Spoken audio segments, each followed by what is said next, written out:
बातों के लिए कोई भाषा भी आजमाते, जरूर अपनी चीजों को कुछ नाम देते, बच्चों को अपने कुछ सीख देते।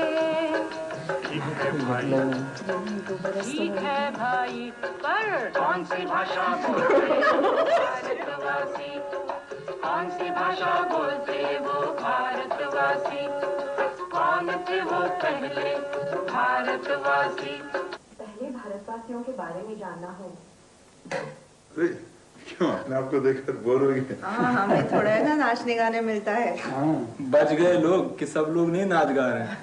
सिंह खाना इतना मुश्किल होता है, पता है? पता है। पहले भारतवासी हमें मिले थे पत्थर युग में। भारत की छाप को हमने वहीं से ढूंढना शुरू किया और धीरे धीरे हम आ पहुंचे 20वीं सदी में।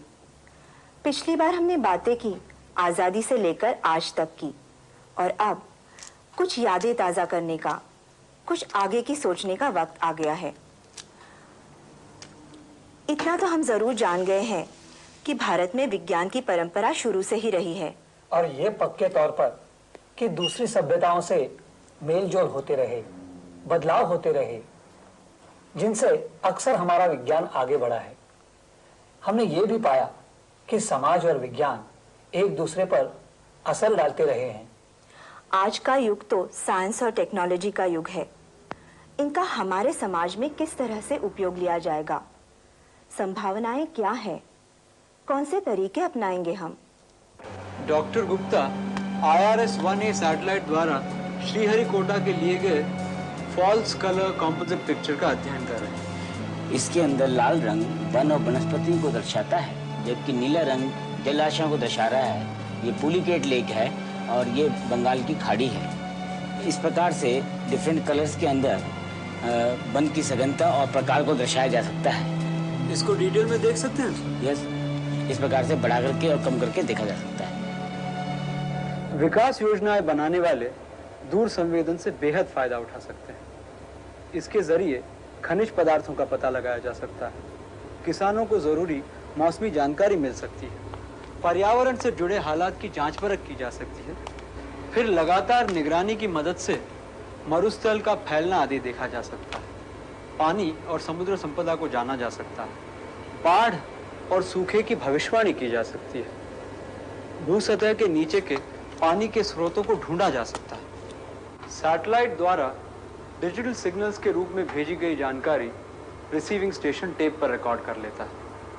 इस जानकारी का कंप्यूटर ज़रूरतों के मुताबिक विश्लेषण करते हैं। साथ साथ इस जानकारी से फोटोग्राफिक इमेज बनाई जा सकती है। इस मशीन में ऐसी ही एनलार्ज फोटोग्राफिक इमेज तैयार होकर बाहर निकल रही है। I have read about various applications that satellite remote sensing makes possible. National remote sensing agency के डॉक्टर उन्नी ने वन विनाश का अध्ययन किया है।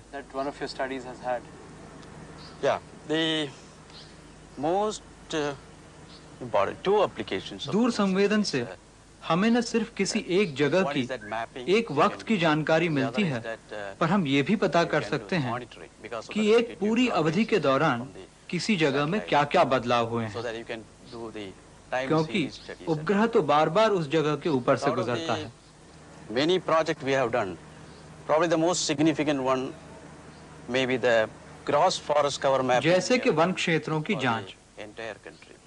As per the Indian Forest Act, we are supposed to have. Forest act ने न्यूनतम वन क्षेत्र 33% ठहराया है, 60%. मैदानी और पहाड़ी इलाकों का कम ज्यादा मिलाकर। All together, you should have 33% of the forest cover. उस वक्त सरकारी आंकड़ों के अनुसार हमारा वन क्षेत्र 23% ही था, लेकिन उपग्रह चित्रों से पता चला कि 1972 से 75 के दौरान ये वन क्षेत्र 17% से भी कम था।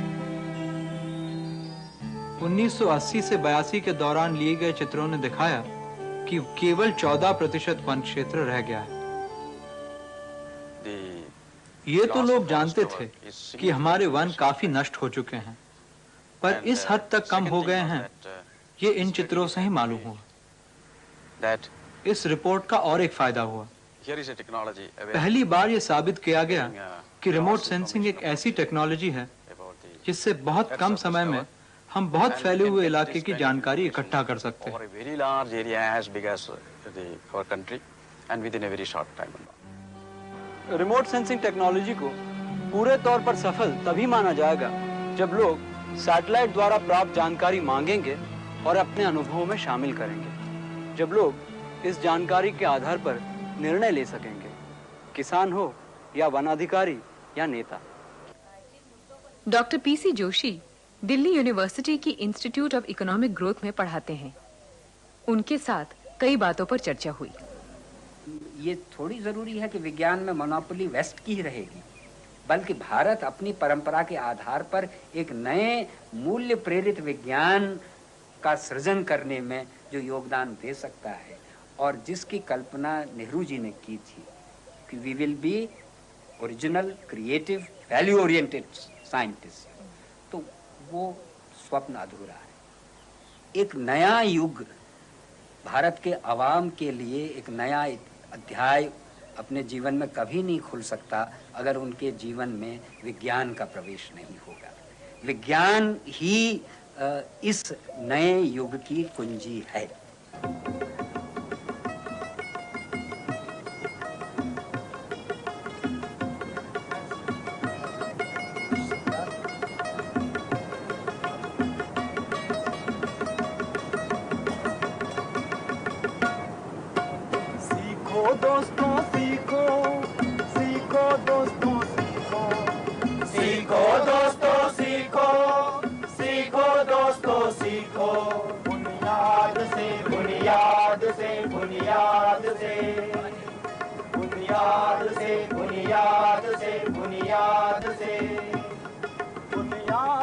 शुरुआत करो, तुमको अगुआ है बनना। बुनियाद से शुरुआत करो, तुमको अगुआ है बनना।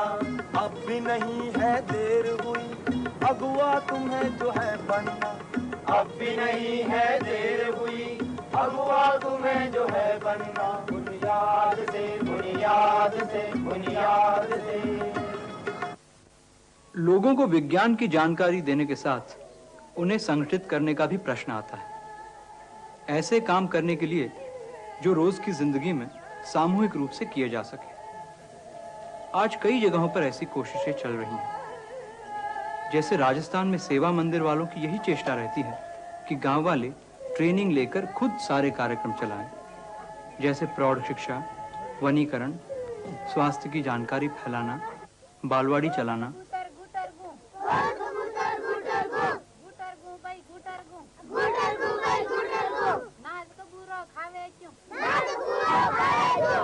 अच्छा, कोई मीटिंग में ये बात चली थी? हाँ, मीटिंग में कि बालवाड़ी शुरू करनी चाहिए, तो फिर आपने कैसे तय किया कि आप इसमें शरीक होंगी, हिस्सा लेंगे? समूह में देवी हूँ, महिला संघ। हाँ। फिर उसके बाद क्या हुआ? आपको कोई ट्रेनिंग मिली? ट्रेनिंग मिली। कहाँ ट्रेनिंग? काया। ये कहाँ पे है? काया उदयपुर पर में बात बेटी। अच्छा, जो सेवा मंदिर चला? सेवा मंदिर, हाँ, सेवा मंदिर। तो क्या क्या ट्रेनिंग मिली? ट्रेनिंग मिली, एक भणतरी ट्रेनिंग मिली ना, इस रीति बालवाड़ी, कई कविता बुलानी। मोटे महिला किस्तें बनाए, घर घर जाए, बुला करके लाए, नहीं आए तो वापस बुला ले जाए, फिर समझाएंगे, फिर पढ़ाएंगे। तो अभी कितनी आती है महिलाएं आपके क्लास में? 15 भी आते हैं। 15 आती है, 15-20। तो कितने बार जाना पड़ा आपको इनको समझाने के लिए, बुलाने के लिए? घर घर कतरा बार गए, कतरा फेरा गई, तो धीरे धीरे समझ में आ गए तो आएगा। तो अब सब आती हैं? 10-15 भी आते हैं। दस्तखत सीखना जरूरी है, दस्तखत करना जरूरी है, अंगूठा नहीं लगाना है। क्यों, क्या फर्क पड़ता है अंगूठा लगाने तो? दस्तखत क्यों करनी चाहिए?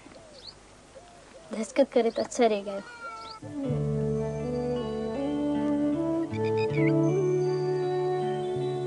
इस प्लॉट पे कितने ट्रेंचेस बने?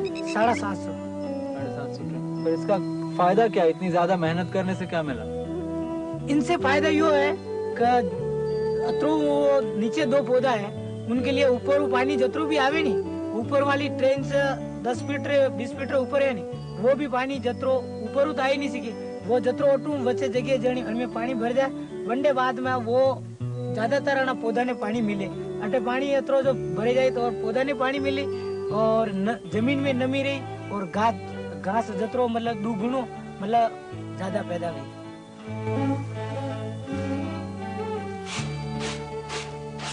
अभी जाके अपन देख सकते हैं घर घर, हम बता सकते हैं आपको जो परिवर्तन आया है और जो आ रहा है वो सब। ये जो आप स्वास्थ्य को लेकर काम कर रहे हैं, इसको लोगों ने किस तरह स्वीकारा है? पहले गांव के 5 सदस्य बनाए और गांव के लोगों को इकट्ठे किए और उनसे मीटिंग ली गई। मीटिंग लेने के बाद फिर गांव के सभी लोगों ने स्वीकार किया और काम करने के लिए तैयार हुए। तब हमने काम शुरू किया है और हमारे गांव और घरों में बहुत बड़ा परिवर्तन आ गया है और अभी काम चालू है और पूरा भी होने जा रहा है। ये देखो मैं क्या लाऊं, ढेर सारे दवाओं के नमूने और बुकलेट्स। ये दवा कंपनियों वालों ने मेरे एक डॉक्टर दोस्त को मुफ्त में दी। अब मेडिकल सिस्टम को लो, डॉक्टरी तो आज सिर्फ एक करियर बन के रह गई है। अब गांव में जाओ, ढूंढे नहीं मिलते डॉक्टर, और दवा उद्योग तो जैसे एक पैसे बनाने का मीडियम बन गया। अब देखो ना, टीबी और कोढ़ की दवाओं की कमी है, मगर खांसी के लिए 60-70 अलग किस्म के बेकार सिरप और अनगिनत विटामिन टॉनिक्स मिलते हैं। तुम तो डॉक्टरों और दवाइयों की बात कर रहे हो, बीमारियों के इलाज की बात, लेकिन बीमारियों की रोकथाम में तो कोई मुश्किल काम नहीं है। ये समस्या तो वहां भी है जहां वर्कर्स की सेहत को खतरा बना रहता है। ये है एक रिपोर्ट बम्बई की सीवरेज वर्कर्स के हालात पर। वो वर्कर्स मांग करते रहे कि उन्हें ऐसे साधन दिए जाएं जिनसे उनके काम में खतरा कम हो जाए, मगर कभी उनकी सुनवाई ठीक से नहीं हुई। अभी हाल ही में कुछ लॉयर्स, डॉक्टरों, वकीलों ने साथ मिलकर एक ग्रुप बनाया है जिनका नाम है occupation health and safety centre, और उन्होंने नालों में काम करने वालों पर पहली स्टडी की। ये तो हम देख ही चुके हैं कि अकेले विज्ञान अपने आप समाज को नहीं बदल सकता, और उसी तरह जन विज्ञान आंदोलन भी अकेले सब कुछ नहीं कर सकता, मगर हाँ, वो रास्ते जरूर दिखा सकता है जिन पर पहले कभी नजर नहीं पड़ी थी, या नजर में थे लेकिन उन पर चलने की हिम्मत नहीं हुई थी। और आज वो खुद नहीं तो दूसरों के साथ मिलकर बड़ी महत्व की भूमिका निभा सकता है, जैसे किसान और मजदूर आंदोलन, सरकारी योजनाओं के साथ, स्कूली शिक्षा से जुड़कर, जनसंचार का उपयोग करके। और हम लोग जो ये फिल्में बना सके उसके पीछे भी जन विज्ञान आंदोलन की ही चेतना थी। और हम लोग जो ये कोशिश कर रहे हैं भारत के विज्ञान के इतिहास, उस पर रिसर्च करना और उसे दूर तक पहुंचाने का प्रयास, ये भी जन विज्ञान आंदोलन का ही एक हिस्सा कहलाएगा। शुरू करें?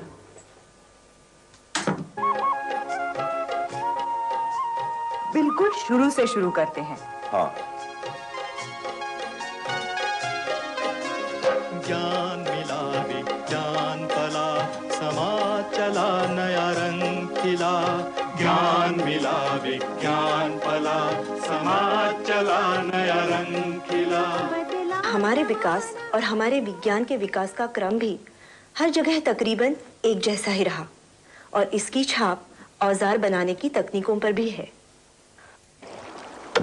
औजार में जब हत्था जुड़ा तब मानव की ताकत बची, औजार का भी विकास हुआ। और जब उसे भाला फेंकना आ गया तब उसके दौड़ने का काम उसके हथियार ने किया। छोटे तेज दांतों वाले ये हल्के औजार हमें खेती की दहलीज तक ले आते हैं। यहाँ खेती शुरू हुई और बस 3000 साल बाद आए हड़प्पा के शहर। ईंट है दीवार की इकाई, दीवारों से बनते हैं घर, घरों का समूह मोहल्ला बन जाता है, मोहल्लों को जोड़ती हैं सड़कें और गलियां, और कई मोहल्ले जुड़कर बन जाता है शहर।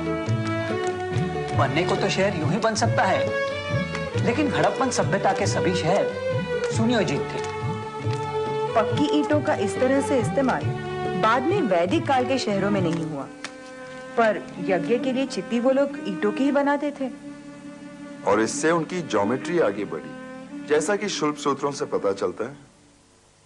इस थ्योरम का ग्रीक पद्धति का प्रूफ जो हमें स्कूल में सिखाया जाता है त्रिकोण पर आधारित है। शुल्ब सूत्र में इसे आयत के आधार पर समझाया गया है। एक आयत लेते हैं, साथ वाली दो बाजुओं पर वर्ग बनाते हैं।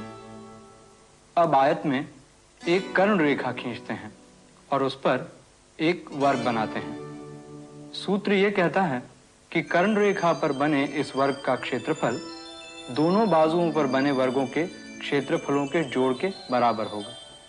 पर साथ साथ हमें यह भी याद रखना चाहिए कि शुल्ब सूत्रों में इन प्रमेयों के, थ्योरम्स के प्रमाण शामिल नहीं हैं। कुछ विद्वानों ने यह सिद्ध करने की कोशिश की है कि प्रमाण जरूर रहे होंगे, लेकिन इन्हें सूत्रों में पिरोया नहीं गया है।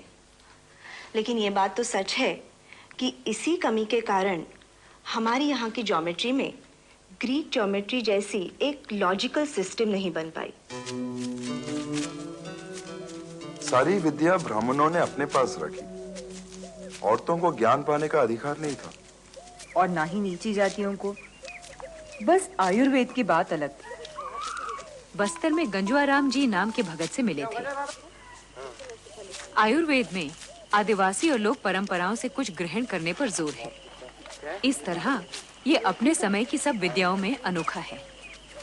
सुश्रुत संहिता में कहा गया है, औषधियों में जो जड़ी बूटियां काम में आती हैं, उनको पहचानने के लिए वैद्य को उन लोगों की मदद लेनी चाहिए जो जंगलों से फल, फूल, पत्तियां और कंदमूल ढूंढ कर लाते हैं, जैसे कि शिकारी, चरवाहे वगैरह।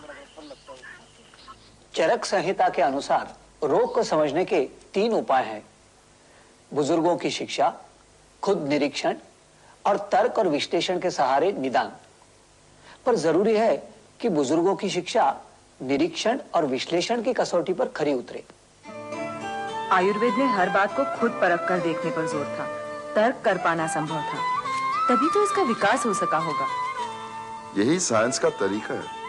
पर जहाँ सोचने की आजादी नहीं होती, एक घुटन पैदा होती है और सत्तावादी विचारों से हटकर नए विचार सामने आते हैं। कि हर ओर अजीब अशांति, विचारों में हो रही थी क्रांति। किसी ने कहा जीवन एक भुलावा है, संघर्ष एक छलावा है। किसी ने कहा ईश्वर तो जग में नहीं है, जन्म के बाद जन्म नहीं है। किसी और ने ये कह डाला फर्क नहीं पड़ता है जरा, काम करो अच्छा या बुरा, मिलता नहीं अच्छे कर्म का फल, न बुरे कर्म की मिले सजा। इस मग का रंग भूरा क्यों है और आसमान का नीला? इस संतरे की सुगंध इतनी तीखी क्यों है? मेरे हाथ में ये संतरा है भी या नहीं है, क्योंकि मेरी सेंसेस मुझे बताती है कि ये सचमुच है।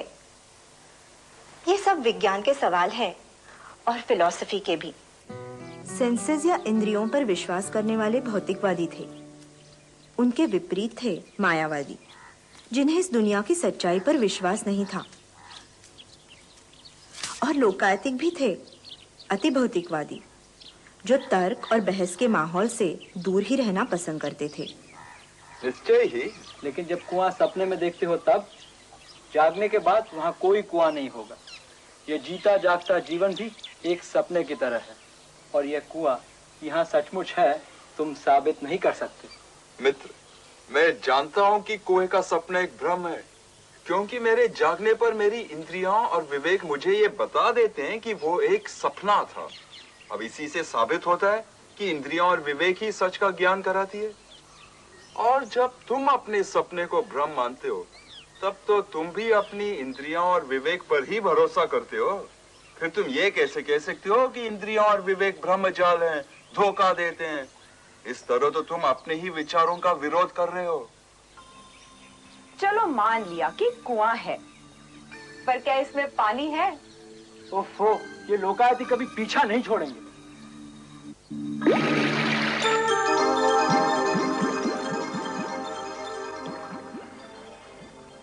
जमाने के विद्वानों की भी मजबूरी रही होगी। समाज में मान्यता के लिए उन्हें वैज्ञानिक और गैर वैज्ञानिक मामलों को भी साथ साथ रखना पड़ा।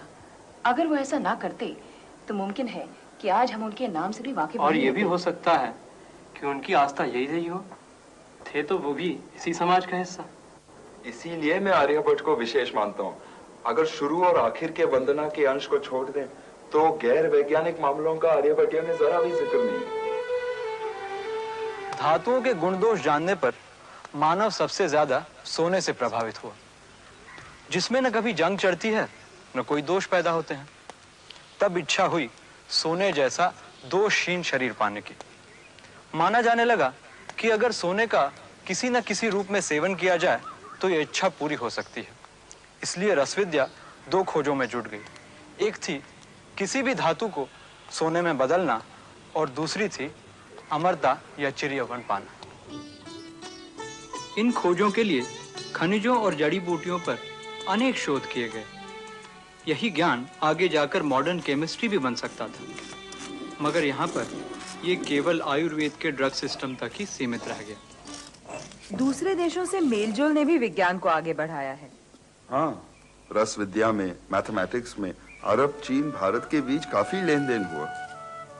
शून्य सिर्फ भारत में ही नहीं बल्कि और भी प्राचीन सभ्यताओं में था, जैसे कि बेबीलोन, चीन। लेकिन ये हमारे गणितियों का कंट्रीब्यूशन था कि 0 से 9 तक के अंकों से किसी भी संख्या को दर्शाने का उन्होंने आसान तरीका बनाया और 0 को एक स्वतंत्र अंक का दर्जा भी दिया। 6ठी शताब्दी में ब्रह्मगुप्त ने 0 को एक नए नियम में बांधा, जिसे आज हम ऑपरेशंस ऑफ जीरो कहते हैं।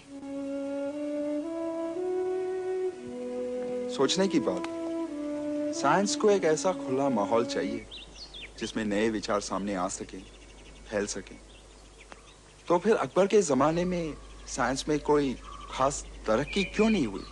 कल्चरल लेवल पे तो काफी मेलजोल होता रहा।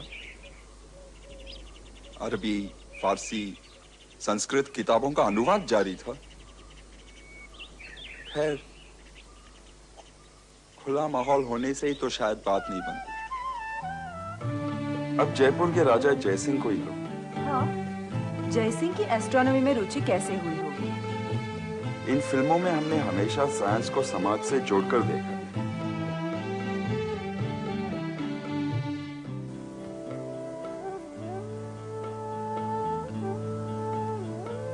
तारों की जगह नए चांद का उगना, सूर्य और चंद्र ग्रहण, ग्रह तारों का योग, ये सब बातें जब इस किताब से मालूम की जाएंगी तब वो जिस हद तक हो सके सच के करीब होंगी। बस उसके मन में जिज्ञासा थी। ग्रह तारों को देखकर उनके बारे में जानने की उसे बड़ी इच्छा होती थी। ये कौतूहल वाली बात तो वैसे हर उस व्यक्ति के लिए सही है जिसने विज्ञान में बड़ा काम किया हो। ये बात पूरी मानव जाति के लिए सही है। उस कौतूहल के बिना तो हम अब भी पत्थर युग में होते। कल से सीखे कौन है हमको, कहाँ हमें ले आया। जो बीत गई सो बात गई, पर उसने आज बनाया। और ये तो बिल्कुल हम पर है कि आज को दे बदल। ये आज पे है कि कैसा होगा आने वाला कल।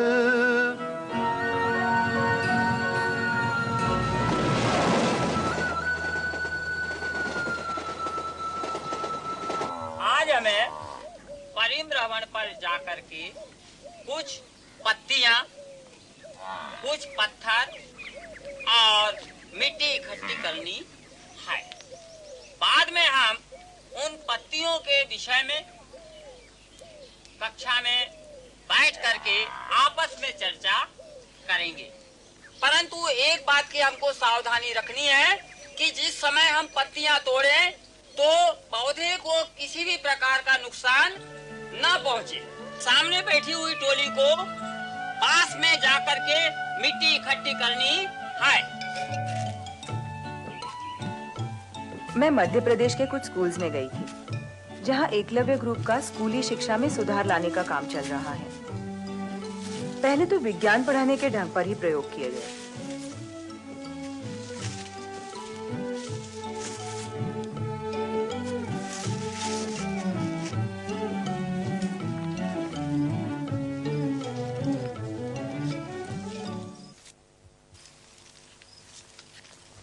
मिली तुम्हें? सरसों का पेड़। सरसों के पेड़ पर? सरसों सरसों सरसों सरसों का नहीं, राई का। सरसों का।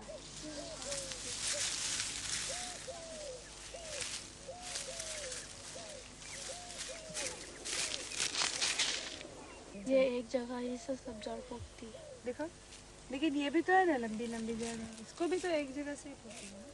ये मेरे हाथ में 2 पौधे हैं, इनमें आप बता सकते हो कि मूसला जड़ कौन सी है? सर मूसला जड़ ये वाली। अच्छा, और झकड़ा जड़? ये वाली है। तुम बताओ, ये काहे का पौधा है? गेहूं का। इसमें जड़ कौन सी होती है? झकड़ा जड़। अच्छा, और ये कौन सा पौधा है? सोयाबीन का। इसमें कौन सी जड़ होती है? मूसला जड़। मूसला जड़ है। तो इसमें पत्तियां आपको दिख रही है? क्या ऐसे फल हैं जिसमें कि अंकुरी जुड़ी हुई है? नहीं सर। नहीं। अच्छा, ठीक है भाई। तो अब फल बाजार में तो नहीं है, तो अब हम चले भाजी बाजार में, सब्जी बाजार में। तो सब्जी बाजार में भी हम देखें कि क्या कोई ऐसी सब्जियां हैं जिसके की अंदर हमको अंकुरी दिख रही है? कौन कौन सी? बैगन। अच्छा, गिलकी देखो, क्या है? फूल है। नीचे फूल है। लौकी, ककड़ी, नीचे फूल का।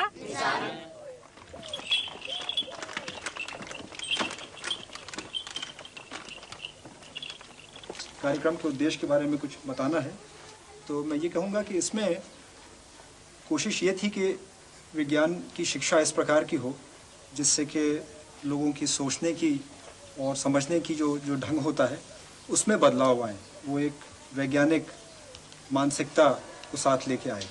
और वैज्ञानिक मानसिकता से मतलब सिर्फ विज्ञान से जुड़ी बातों का नहीं था, मतलब ये कि लोग जो चीज़ें अपने आसपास देखते हैं, जो समाज को देखते हैं, उसके बारे में उनके सोचने का ढंग बदले और वो उसके बारे में सवाल खड़े करना शुरू करें। इसमें एक ख़ास तरीका जो अपनाया गया उस कार्यक्रम में वो ये था कि जो शिक्षक जो स्कूल में पढ़ा रहे हैं, जिनको बहुत सालों का अनुभव है गांव में काम करने का, बच्चों के साथ काम करने का, इस अनुभव का उपयोग किया जाए, अधिक से अधिक उनको जोड़ा जाए इस काम में और वो साथ साथ ये बताएं कि कहाँ पे दिक्कतें आ रही हैं, किस तरह से अगर चीज़ों को रखा जाएगा तो बच्चे ज़्यादा अच्छी तरह उसको समझ पाएंगे और ज़्यादा अच्छी तरह सीख पाएंगे। पुराने पाठ्यक्रम में जो बच्चा सीखता था वो ये था कि निश्चित था, वो उससे हटकर कुछ सोच नहीं सकता था। इस पाठ्यक्रम में ये एक विशेषता है कि बच्चा बहुत कुछ करके जब देखता है तो उसको नए नए अनुभव मिलते हैं। जैसे पहले पाठ्यक्रम में एक विशेष प्रकार का फूल बता दिया, उसके अंग बता दिए। अब इसमें क्या है, कई प्रकार के फूल देखता है, उनके बारे में नए नए फूल लाता है, वो खुद लाता है कक्षा में और फिर प्रश्न करता है, शिक्षक से करता है ये कौन सा फूल है, क्या है, और उसकी रचनाएं हैं और भी कई उत्सुकता के प्रश्न उसके होते हैं। जब तक शिक्षक से बनता है वो हल करते हैं और अपने मित्रों से सहयोग लेते हैं। उसके अलावा भी उसकी शंकाएं कई बार तो जो होती है, उसके जो प्रश्न होते हैं उनको शिक्षक भी हल नहीं कर पाते हैं। पढ़ाने वाले हैं वो ट्रेनिंग के समय सब चीज़ें खुद से वहाँ करते हैं, वो करते हैं प्रैक्टिकल्स, तो उसमें खूब चर्चा होती है, बहस होती है, हर चीज़ वो अपने लिए साफ करने की कोशिश करते हैं और यही मेथड उनको बाद में फॉलो करना है बच्चों के साथ कि बच्चे खूब सवाल पूछें। तो जब तक वो ये करके नहीं देखेंगे अपनी ट्रेनिंग में, वो उस तरह से इन चीज़ों को करवा नहीं पाएंगे। बच्चों की तरफ से तो और विषयों में भी सवाल पूछना लाजमी था और बहुत ही स्वाभाविक था, बच्चे पूछने लगे थे। लेकिन और जो पाठ्यक्रम थे, जो हिंदी का पाठ्यक्रम है, सामाजिक अध्ययन का पाठ्यक्रम है, इन चीज़ों में अगर वो पाठ्यक्रम से हट के कुछ सवाल पूछते थे तो उन पाठ्यक्रमों में या उनके पढ़ाने की विधि में कोई संभावना नहीं रहती थी कि इन चीज़ों को प्रोत्साहित किया जाए। इतिहास, नागरिक शास्त्र और भूगोल के ही संदर्भ में नया पाठ्यक्रम विकसित किया गया। इसमें इतिहास का मुख्य उद्देश्य ये रहा है कि इतिहास में जो परिस्थितियां रही हैं उनका विश्लेषण करते हुए उस परिस्थिति को समझना और उस सामाजिक संदर्भ को समझना और इसके आधार पे जो मूल्य अभी स्थापित हैं उनको उन पर सवाल उठाना। पढ़िए प्रवीण। ऐसा लगता है कि बुद्ध और अशोक के दिनों सब लोग अलग अलग जातियां में नहीं बैठे थे। उन दिनों अलग अलग काम धंधे थे, जातियां नहीं थी। मगर बुद्ध और अशोक के समय भी कुछ जातियां बन चुकी थी, जैसे ब्राह्मण जाति। ब्राह्मणों ने कई पुस्तकें लिखी जिन्हें धर्मशास्त्र कहा जाता है। इन पुस्तकों में लिखा है अगर एक ब्राह्मण और एक शूद्र एक ही तरह के अपराध करते हैं तब भी ब्राह्मण को कम दंड और शूद्र को अधिक दंड दिया जाना चाहिए। सबसे मुख्य अंतर कौन सा है? जाति का। यानी जाति का बंधन आपको रुकावट डालता है। अगर आपसे कहा जाए कि आप भोले को अपने यहाँ ले जाकर भोजन कराइए, आप कराएंगे कि नहीं कराएंगे? आप बताइए। सर हमारे माता पिता मना कर देंगे। क्यों? क्योंकि सर वो हमारे से नीची जाति का है। और आप कौन सी जाति के हैं? सर हम ब्राह्मण जाति के हैं। आप ब्राह्मण जाति के हो? Yes sir. आप चाहते हो कि नहीं कि उसको हम ले जाकर भोजन करा दें? सर हम चाहते हैं पर हम माता पिता रोक देंगे। क्या ये बात आप लोगों के साथ भी सही है? Yes sir. क्या इस प्रकार की जातियों का आज हम मान सकते हैं कि अपने काम के आधार पर ही जातियाँ बनना चाहिए या रहना चाहिए या है? आजकल हमारी उन्नति का मुख्य आधार क्या रह गया है? पढ़ाई, योग्यता। आजकल का हमारा उन्नति का आधार क्या रह गया है? योग्यता। जब जाति के ऊपर या धर्म के ऊपर चर्चा हो रही है तो कई चीजें बिल्कुल कक्षा में महसूस होती हैं कि ये आपसी टकराव हो रहा है और इस संदर्भ में शिक्षक के ऊपर एक काफी दबाव रहता है कि कैसे वहाँ की स्थिति संभाले। 96 पेज निकालिए आप लोग। उसी तरह से नागरिक शास्त्र में जो स्थानीय संदर्भ हैं उन्हीं के संदर्भ में योजना या सरकार की जो नीतियां हैं उनका विश्लेषण पैरा नंबर 2 इसमें पैराग्राफ दूसरा। इस तरह हरित क्रांति से उत्पादन तो काफी बढ़ा पर इन इलाकों में अधिक जगह पहले से अधिक उत्पादन होता था। साथ ही बड़े और मध्यम किसानों को इस नीति से अधिक फायदा हुआ। हमारी समस्या जो थी वो हल हुई। कौन सी? अनाज की।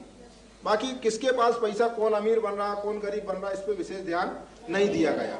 गरीबी तक चले आ रहा है इस देश में। गरीबी दूर नहीं हो रही है ना? क्या होगी भी नहीं, बढ़ती जाएगी। अच्छा ये आप किस आधार से कह रहे हो बढ़ती जाएगी? कोई बता सकता है? अच्छा एक मिनट तुम बताओ। गरीबी बढ़ती जाती है, जनसंख्या बढ़ती जाती है तो गरीबी बढ़ती जाती है। बड़ी मोटी बात समझ में आती है। अच्छा और सर जनसंख्या से गरीबी का क्या मतलब? हाँ जनसंख्या से गरीबी का क्या संबंध? अच्छा आप जब पढ़ के तैयार हो जाओगे बिल्कुल तो गरीबों की संख्या में आओगे कि? अरे भाई कह नहीं सकते। हाँ ये विकास अच्छी बात बता रहा। क्या करो बेटा? सर धंधा कर सकते हैं। धंधा कर सकते हैं। लोगों को समझ में आया कि केवल उत्पादन के बढ़ने से विकास नहीं होता, गरीबी दूर नहीं होती। कई जगह आंदोलन शुरू हुए। गुजरात और बिहार में छात्र छात्राओं ने रोजगार की मांग को लेकर आंदोलन किए। बिहार और बंगाल में भूमिहीनों और छोटे किसानों ने जमीन के लिए आंदोलन किए। एक मिनट हाँ, अब प्रश्न करो क्या है? ये छात्र छात्रा जब सर पढ़ते थे फिर उन्होंने रोजगार की मांग क्यों की? हाँ आप सोचिए, छात्रों ने यह सोच करके कि देख रहे हैं कि पढ़े लिखे हमारे भाई बंद सब समाज में घूम रहे हैं, बेकार घूम रहे हैं, उनको काम नहीं मिल रहा है, तो उन्होंने ये आंदोलन किया कि हमको भी भविष्य में काम मिले, पढ़े लिखे लोगों को काम मिले। जैसे उदाहरण के लिए वही आपसे अभी जो प्रश्न हुआ था कि आप भविष्य में क्या आपको निश्चित है कि रोजगार मिल जाएंगे? आगे बढ़िए। समझ में आया? तुम्हारी राय में हमारे देश में गरीबी का क्या कारण है? क्या तुम कुछ ऐसे तरीका सुझा सकते हो जिनसे गरीबी भी दूर हो जाए और उत्पादन भी बढ़े? जो नया पाठ्यक्रम है इसमें कुछ नए प्रश्न जोड़े गए हैं कि क्या आपके यहाँ ऐसा होता है। यानी पाठ्यक्रम को माहौल से जोड़ा गया है तो इसके साथ साथ बच्चे में अपने अधिकारों के प्रति, अपने कर्तव्यों के प्रति जागरूकता बढ़ती है, जो कि मतलब नागरिक शास्त्र का सबसे बड़ा उद्देश्य है। हाँ बताओ। यदि भारत कर्ज न ले तो? कर्ज लेते ना सर तो उनको जो विदेश में कमी रहती है चीजों की, हाँ। वो अपने भारत से लेकर उनको दबाव डालते हैं अपने। अच्छा तो अपन दूसरे देशों से कर्ज नहीं लेंगे तो अपने को जो अपने खेतों में बोना वो बो सकेंगे और सैनिक लाभ आत्मनिर्भर होंगे। बात बड़ी सम्मान की है निश्चित रूप से। और यदि अपन कर्ज दूसरे देशों को दें तो क्या हो?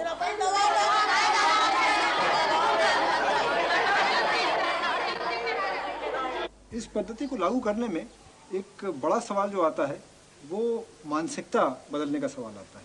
इसमें शिक्षक की मानसिकता और शिक्षा तंत्र की सोच और समझ, ये दोनों चीज़ें आती हैं। और ये बहुत बड़ी बड़ी समस्याएं हैं, बहुत छोटी समस्या नहीं है। मजा आ गया इन बच्चों को देखकर, लेकिन एक छोटी सी बात मन में आए बिना नहीं रहती कि बड़े होकर स्कूल से बाहर की दुनिया में भी क्या वो इसी तरह सवाल पूछ पाएंगे? वैसे कुछ आदतें ऐसी होती है जो अगर बचपन से पड़ जाए तो जल्दी से छूटती नहीं। पता नहीं, मुझे नहीं लगता कि ऐसी बातों को समाज से कोई ज्यादा प्रोत्साहन मिलता। इस तरह से सवाल उठाना, हर चीज को बारीकी से परखना, और फिर रोज की जिंदगी के टेंशन होते हैं, आर्थिक दिक्कतें वगैरह, इन सब के सामने ऊंची ऊंची बातें कहाँ टिक पाती है। पर रंजन, आर्थिक दिक्कतों से भी बढ़कर सामाजिक दबाव होते हैं, और तब यही आसान लगता है कि बनी बनाई लीक पर ही चलते रहो। मतलब कि दकियानुसी ख्यालों में फंसे रहो और ऐसा कोई सवाल मत पूछो जिसके पूछे बिना भी काम चल जाए। ऐसे माहौल में सवाल करना, किसी बात पर विश्वास करने के पहले सबूत मांगना, एक खास संकल्प के बिना नहीं होता। पर कम से कम आज ऐसा कर पाना संभव है।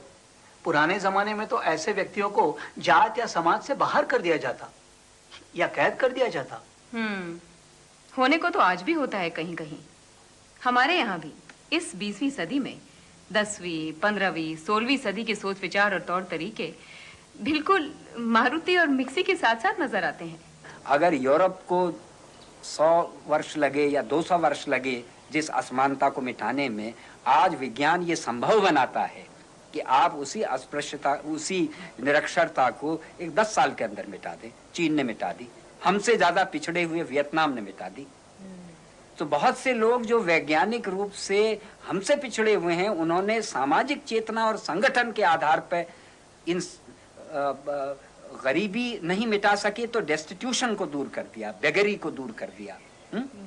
हम वैज्ञानिक रूप से ज्यादा उन्नत होते हुए भी सामाजिक रूप से उतने संगठित नहीं हैं और सामाजिक उद्देश्यों की तरफ उतने सचेत नहीं हैं आज कि हम इस वैज्ञानिक उसका इस्तेमाल कर सकें। एक लड़ाई छेड़ना, एक अभियान छेड़ना। विक्रम साराभाई ने से जब ये पूछा गया कि अमीर देशों के लोग कहते थे तुम लोग गरीब हो, तुम अभी से स्पेस युग में क्यों जा रहे हो, ये तो तुम्हारे लिए लग्जरी है। उन्होंने कहा नहीं, गरीब देश के लिए ये नेसेसिटी है। क्योंकि जैसा मैंने बताया, उन्होंने कहा कि टाइम हमारे लिए का कॉन्स्ट्रेंट है और डिस्टेंस की हमारे लिए प्रॉब्लम है, तो इसको दूर करने में हमारा संचार माध्यम हमारे लिए ये संभव करता है कि हम पिछड़े से पिछड़े इलाके में एक टेलीविजन लगा देंगे और वो सामूहिक टेलीविजन होगा जिसको सब लोग देख सकते हैं। तो जो लोग पढ़ भी नहीं सकते वो देख सकते हैं। सन 84 में आपकी सॉफ्टवेयर कमेटी रिपोर्ट रिलीज हुई थी जिसमें आपने दूरदर्शन के बारे में काफी प्रस्ताव रखे थे। आज हमारे जन संचार माध्यम किस तरह काम में लाए जा रहे हैं, इस पर आप कुछ रोशनी डालिए।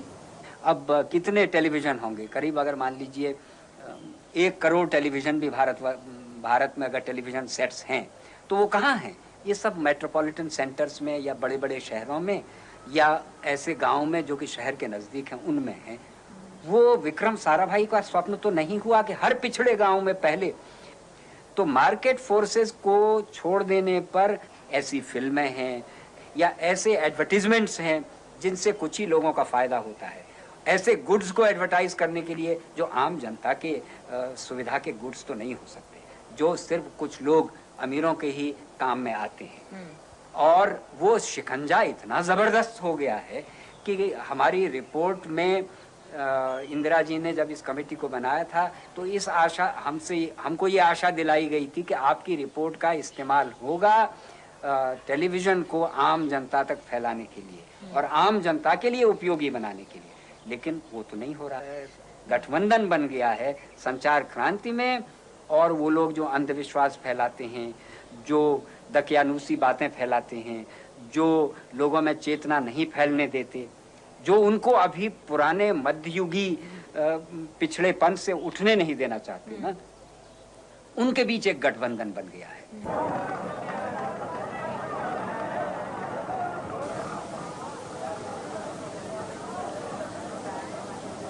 कुछ दिन पहले मैं इस शहर में आया।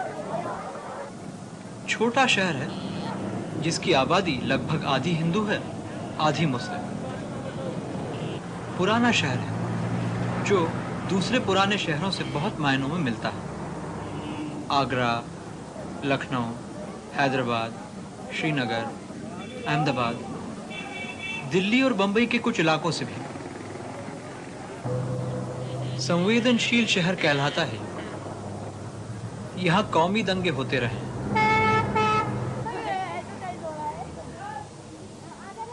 शहर के बाजारों और कारखानों में घूमकर पता चलता है कि काम धंधे में दोनों कौम के लोग आपस में जुड़े हुए हैं। कई नए और पारंपरिक उद्योग हैं। ये भी कि अक्सर मालिक एक कौम का होता है, मजदूर दूसरे कौम के।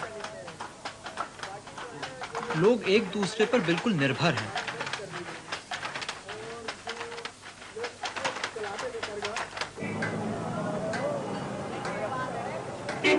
पर जिस तरह शहर का विकास हो रहा है उसमें हिंदू इलाके अलग बस रहे हैं, मुस्लिम इलाके अलग। अखबारों में दंगे फसाद के बारे में पढ़कर मन में सवाल आते हैं कि दंगा क्यों होता है, सांप्रदायिक विचार कैसे फैलते हैं। मैंने कई लोगों से बातें की, लेकिन जहाँ ये मजदूर मिल करके काम करते हैं तो लोग कहते हैं कि भाई साहब आपके बिना हम और हमारे बिना आपकी गुजर नहीं है। और आज की तारीख में भी वो काफी निकट हैं एक दूसरे के, इतना अलगाववाद सा नहीं लगता अगर हम वहाँ जाएं जहाँ मेरठ के उद्योग हैं। तो मिलकर तो काम करना ही पड़ रहा है और कर ही रहे हैं काम, लेकिन वो जो अलगाववाद है वो अपनी जगह है और वो हर पैंतरे से आक्रमण करता है। और उसका आधार बाबरी मस्जिद और राम जन्मभूमि जरूर दे दिया गया है, लेकिन ये सवाल तो अपनी जगह है, लेकिन उसके पीछे ठोस आधार जरूर है। और अगर वो ठोस आधार ना होता तो राम जन्मभूमि और बाबरी मस्जिद का जो इशू था वो इतना ज़्यादा प्रोवोक ना कर पाता लोगों को। इसका शायद जितना राजनीतिक कारण है, मेरी दृष्टि में इसके पीछे सामाजिक और आर्थिक कारण भी हैं। आप एक सामान्य स्थिति की बात कर रहे हैं। डॉक्टर हरपाल सिंह और डॉक्टर सावित्री सिंह दोनों कॉलेज टीचर हैं। बरसों से सांप्रदायिकता का विरोध करते रहे हैं। फिर भी उनका लड़का प्रभात, जो डॉक्टर था, 87 के दंगों में मारा गया। उनकी बहू अलका भी डॉक्टर है। 2 बच्चे हैं। वैसे इन बातों का हमारी चर्चा से कोई संबंध नहीं, पर एक तरह से है भी। ऐसे हालात में धर्मनिरपेक्ष बने रहना कितना आसान होता होगा पता नहीं।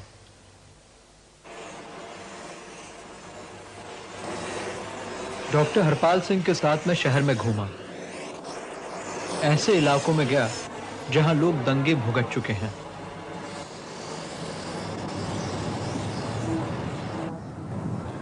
देखिए साहब, मेरा नाम जमालुद्दीन है और मैं हाशमपुरे में लगभग 25 साल से रहता हूँ। यहाँ ऐसा हुआ है कि एक्चुअल में हाशमपुरे में कोई भी हिंदू मुस्लिम फिसाद पिछले साल 87 में था ही नहीं, बल्कि हमारे साथ तो प्रशासन ने, पीएसी ने, मिलिट्री ने जो कुछ भी किया है वो प्रशासन ने ही किया है। वैसे हाशमपुरा में आबादी पूरी मुस्लिम आबादी? जी हाँ, हाशमपुरा के अंदर पूरी मुस्लिम आबादी है। उसमें कुछ लोग, कम से कम 10-12 मकान हिंदुओं के भी हैं। अब उसकी मिसाल ये है कि हिंदू मुसलमान झगड़ा मैं यूँ नहीं कहता कि यहाँ 10-12 मकान जो हिंदुओं के हैं उनके ऊपर मुसलमान ने कोई क्षति नहीं पहुँचाई, उन्हें ना ही कोई नुकसान पहुँचाया, ना किसी को मारा पीटा। 22 तारीख शाम को 3:30 बजे के लगभग पूरे हाशमपुरे को घेर लिया था और हर एक आदमी को 10 साल के बच्चे से लेकर और 60 साल से बूढ़े तक को सब गिरफ्तार करके वो मारते पीटते सबको बाहर सड़क पर ले गए थे, जिसमें मैं भी खुद गया था। 42 बच्चों को छांट कर मुरादनगर नहर और हिंडन नदी पर ले जाया गया और वहाँ हर एक को गोली मार मार कर नहर में पानी में फेंक दिया गया और बहा दिया गया। जिनमें से मौके वारदात के गवाह जो हैं वो 6 बच्चे बच गए हैं, जिनमें से एक गवाह को मैं अभी आपको मिलवाता हूँ, जनाब उस्मान साहब हैं, और उसके अलावा सारे ही रजिस्टर जो हैं ये मैंने बनाया हुआ है। ये देखिए, अभी ये 3 बच्चे हैं जिनकी उम्र 17 साल, 14 साल और केवल 13 साल है। ये एक ही घर के तीनों बच्चे हैं। उसके बाद देखिए, ये 21 साल का बच्चा है, ये 13 साल का बच्चा है, ये 45 साल का बूढ़ा है। यानी पीएसी ने किसी को भी बख्शा नहीं है। मैंने सुना कि आपके साहबजादे भी। हाँ, मेरे साहबजादा कमरुद्दीन, मेरा लड़का कमरुद्दीन, उम्र 22.5 साल थी उसकी, वो भी नावल इसके अंदर मारा गया। ये कमरुद्दीन है। और आपको 2 गोलियां लगाने के बाद नहर में डाल गया, फिर क्या हुआ? मैं पानी में से बाहर निकल के ऊपर आ पड़ा। सामने से एक बुलेट आ रही थी, तो मैंने उसे हाथ का इशारा देकर रोका। वो पुलिस वाले थे, वो एक जीप लेकर आया, उसे खड़ी कर मुझे डाल के अस्पताल ले जाया गया। मैं कहा बेटा हम तुझे अस्पताल ले जा रहे हैं ठाकर के, वो तेरे जी में जो तुझे कहना वो कहिए, ऐसे किसी का नाम मत लिए।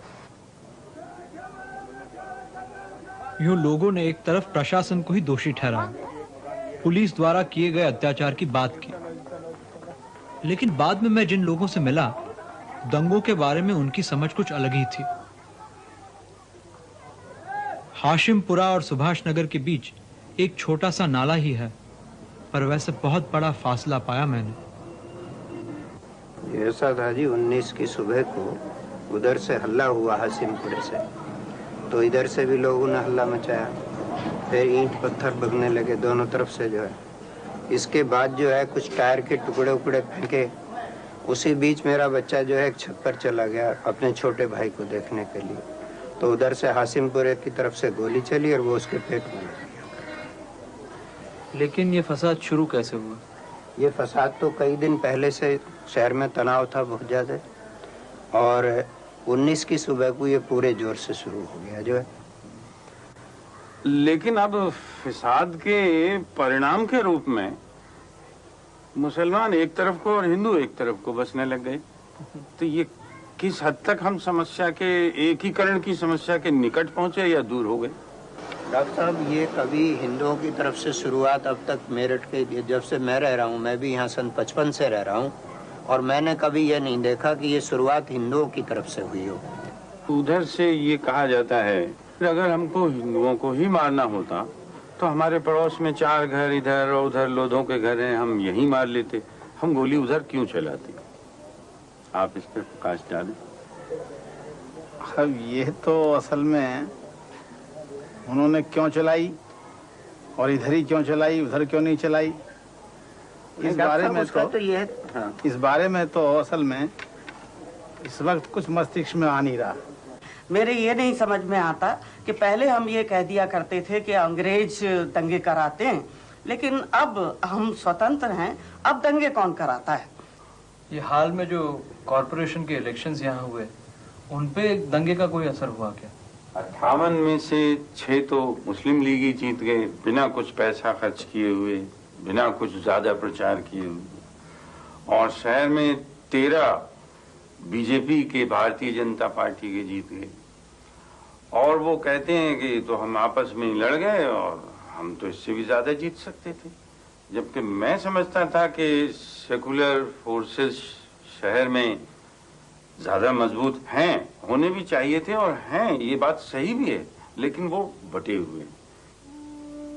हिंदू, मुस्लिम, सांप्रदायिकता, कम्युनलिज्म, हिंसा, दंगे, फसाद। इस शहर के एक कवि का कहना है कि यहां रात का इंतजार कौन करे, आजकल दिन में क्या नहीं होता। कुछ लोग अपने धर्म को पूरे राष्ट्र की पहचान बनाना चाहते हैं। शहर के बाहर हाईवे के नीचे से गंग नहर निकलती है, जिसमें उस्मान और उसके साथियों को गोली मारकर फेंक दिया गया था। कई भले इंसानों ने बहती लाशों को देखा होगा, वो चुप क्यों रहे? दंगों के बाद उसी शायर ने लिखा था, अजनबी शहर है, दोस्त बनाते रहिए, दिल मिले या न मिले, दोस्त बनाते रहिए।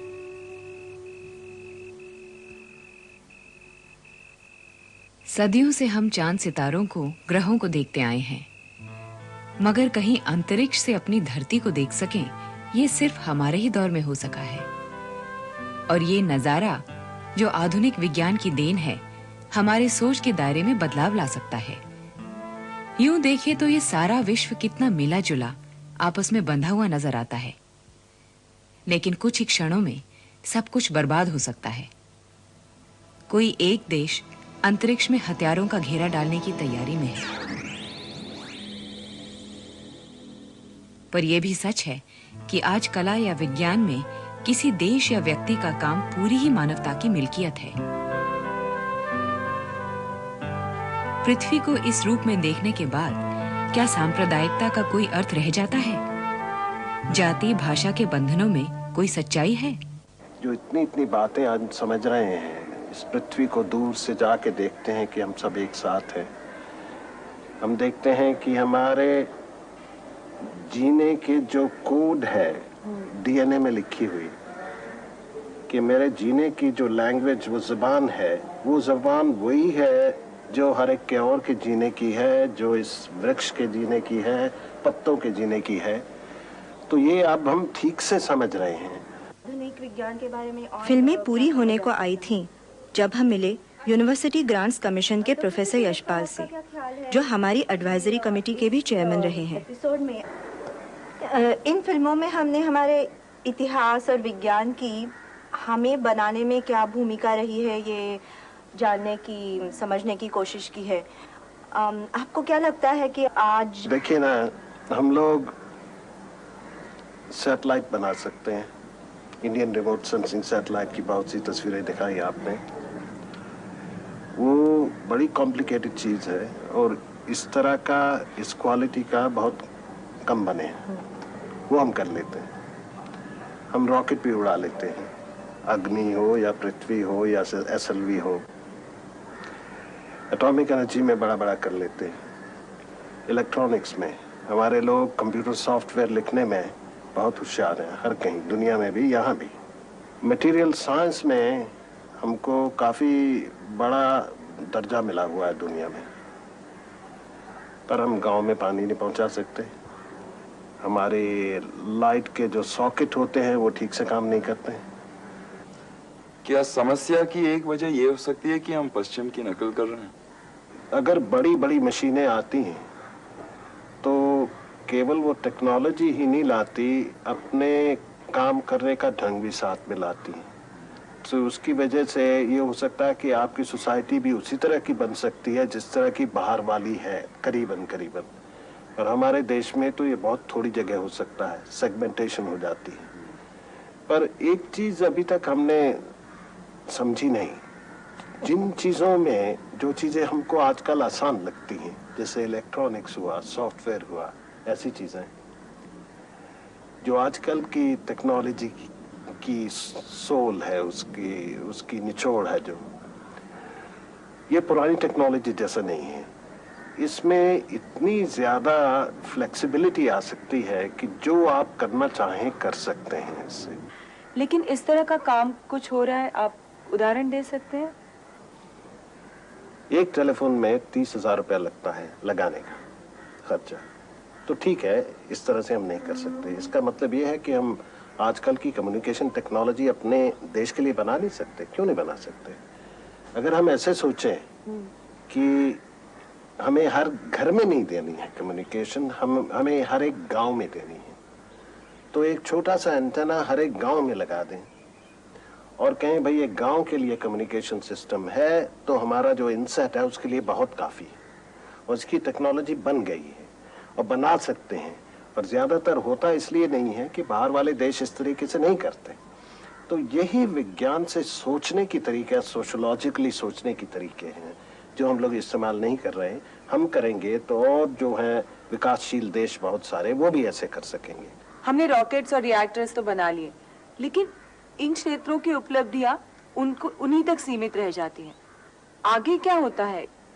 अगर रॉकेट कहीं से बाहर से हम ले लेते हैं तो उसमें तो लिखा होता है कि ये बना है, इसको ये स्क्रू टाइट करो, ये करो, इसके बाद ऐसा करो और चला दो। वो तो ब्लैक बॉक्स का ब्लैक बॉक्स रहता है। तो खुद करने से ये है कि ये संभवता है कि जो चीज आपने बनाई है उसके टुकड़ों को लेके आप ऐसी चीजें बना सकते हैं जो आपके समाज को चाहिए। तो आप टेक्नोलॉजी पे काबू पा सकते हैं, टेक्नोलॉजी के स्लेव नहीं बन सकते। और इस आइडेंटिटी के साथ, इस भारत की छाप के साथ कि हम मल्टी डायमेंशनल हैं, हम जगह जगह से आए हैं, बहुत सी भाषाएं हैं, बहुत से धर्म हैं, ये बुरा नहीं है, अच्छा है। और हमारा बहुत लंबा इतिहास रहा है, जो भी आया, अंग्रेज भी आए, उनसे भी हमने कुछ लिया, कुछ दिया।